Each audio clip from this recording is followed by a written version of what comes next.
Court case में जो पहले दलील दिया गया था कि एग्जाम कैलेंडर, चूंकि साल में 2 बार एग्जाम कराने की बातें बिहार स्कूल एग्जामिनेशन बोर्ड के चेयरमैन सर के द्वारा कहा गया था। एक बार तो एग्जाम ले लिया गया था, दूसरी बार एग्जाम नहीं हो पाई थी। लेकिन ये दलील बहुत मजबूत नहीं था, क्योंकि इस बात का भी हवाला शायद दिया गया था या दिया जा सकता था, जैसा कि वकील के द्वारा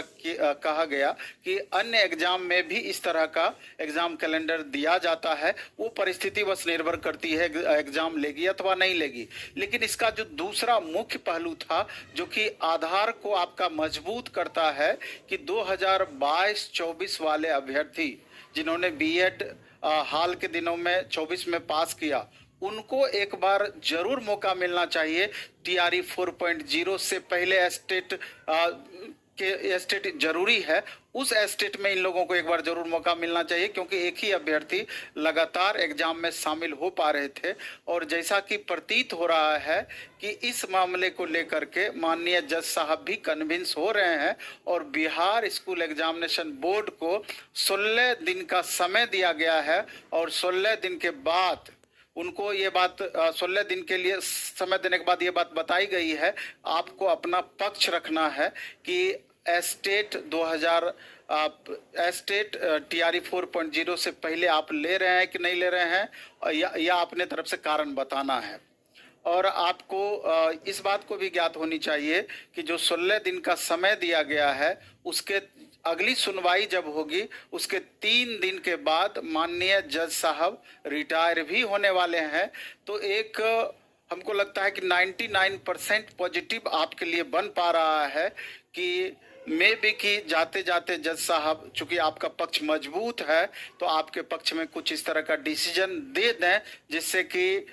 2022-24 वाले बच्चे को इसका लाभ मिल सकती है। ये आगे आने वाले दिनों में पता चलनी है कि क्या होना है। लेकिन इसके पहले एक बात और हम आपको बता देना चाहते हैं कि इसके पहले तक बिहार स्कूल एग्जामिनेशन बोर्ड को नोटिस नहीं गया था कोर्ट के तरफ से, लेकिन अब चूंकि नोटिस जा चुका है, इससे पहले भी आपने स्पीड पोस्ट कर करके बिहार स्कूल एग्जामिनेशन बोर्ड और शिक्षा विभाग दोनों को आपने कन्विंस करने का प्रयास किया, आप तमाम छात्रों ने। लेकिन उस समय का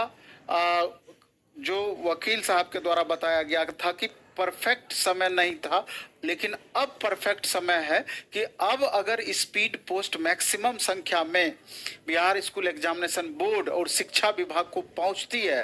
तो आप होप रख सकते हैं कि आपके पक्ष में डिसीजन आने की संभावनाएं बढ़ सकती है, या कोर्ट जाने से पहले ही Bihar school examination board next state के लिए हामी भर दे या इसकी सूचना आपको दे दे। लेकिन दबाव तो आपके तरफ से बनना ही चाहिए, तभी जाके आपका पक्ष मजबूत हो पाएगा, नहीं तो आपकी परेशानी बढ़ भी सकती है। इसलिए 2 जगह पर आपको स्पीड पोस्ट करना है, मेल भी साथ में आप करें, एक तो बिहार स्कूल एग्जामिनेशन बोर्ड को और दूसरा एजुकेशन डिपार्टमेंट बिहार को। जितनी अधिक से अधिक संख्या में आप स्पीड पोस्ट करेंगे, उतना ही आपका प्रबल संभावनाएं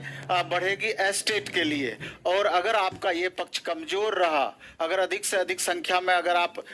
स्पीड पोस्ट नहीं करते हैं, तो में भी थोड़ा सा दबाव कम पड़े, में भी दिक्कत भी हो जाए। लेकिन संभावनाएं प्रबल हो रही है, संभावनाएं मैक्सिमम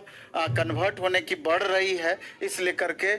तमाम छात्रों से हम अपील करते हैं कि जिनको भी इस बार एस्टेट देना है, चाहे एस्टेट पेपर 1 देना हो या एस्टेट पेपर 2 का आप इंतजार कर रहे हैं, अधिक से अधिक संख्या में बिहार स्कूल एग्जामिनेशन बोर्ड का एड्रेस पहले सर्च कर लें, और उस एड्रेस पर अभी एड्रेस सर्च कर लें, और एजुकेशन डिपार्टमेंट को भी आप स्पीड पोस्ट करें। इससे और ज़्यादा प्रभावित हो करके हो सकता है कि कोर्ट केस के पहले ही आपके पक्ष में कोई न कोई decision Bihar school examination board की तरफ से हो जाए। बातें तो ये भी चल रही थी कि मैं भी physically Bihar school examination board के गेट के पास अगर तमाम छात्र या कुछ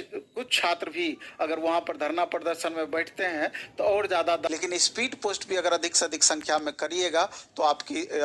दबाव निश्चित रूप से बिहार स्कूल एग्जामिनेशन बोर्ड पे बढ़ेगा और आपकी संभावनाएं अधिक से अधिक प्रबल होगी। वैसे 16 दिन के बाद मामला कोर्ट में आपका सेकंड हियरिंग होना है और उस दिन मैक्सिमम हमको लगता है एक संभावना बनेगी, जिस हिसाब से अभी वाद प्रतिवाद हुआ है कि एस्टेट के लिए डिसीजन हो जाए,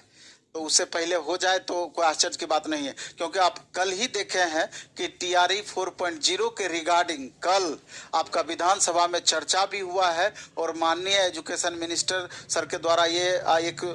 इशारा भी किया गया है कि टीआरई 4.0 मई में आपका संभावित आ सकता है। हालांकि टीआरई 5.0 पर भी थोड़ा सा चर्चा हुआ, लेकिन पहले टीआरई 4.0 ही आ जाए तो अपने आप में ये बड़ी बात होगी और जिसकी संभावना 99% आपका प्रबल है। लेकिन इसके पहले आपका एस्टेट हो जाए, ये बहुत छात्रों को राहत पहुंचाएगी और अगर ऐसा होता है तो एस्टेट अप्रैल लास्ट में कभी भी हो सकता है। लेकिन जब भी एस्टेट होगा तो बहुत ज़्यादा समय आपको नहीं मिल पाएगा। जिस हिसाब से एक एस्टेट आनन फानन में इससे पहले आप देखें बहुत कम समय दिया गया था, जल्दी जल्दी करा लिया गया था, हो सकता है कि इस बार वैसी परिस्थिति आपके लिए बन जाए। इसलिए लास्ट में फिर से हम टीआरई 4.0 की तैयारी करने वाले तमाम छात्र जो एस्टेट भी आगे देना चाहते हैं, टीआरई 4.0 के लिए भी लगातार तैयारी में बने हुए हैं, तो आप बिना कंफ्यूज हुए आप आगे टीआरई 4.0 का तैयारी आप करते रहिए। और अगर टीआरई 4.0 की तैयारी करते हैं तो उस तैयारी से आपका एस्टेट भी हो जाएगा, क्योंकि आपका टीआरई का लेवल ज़्यादा होता है बनिस्पत एस्टेट का, यानी एक ही तैयारी में दोनों काम आपका चल सकता है। इसलिए तमाम छात्र जो पहले से तैयारी कर चुके हैं लगातार प्रैक्टिस में बने रहें, daily set by set practice करते रहें। और जो नए छात्र होंगे जो जिनको टीआरई 4.0 सीरियसली देना है तो वो अभी से पूरी तरीके से अपने को तैयार करें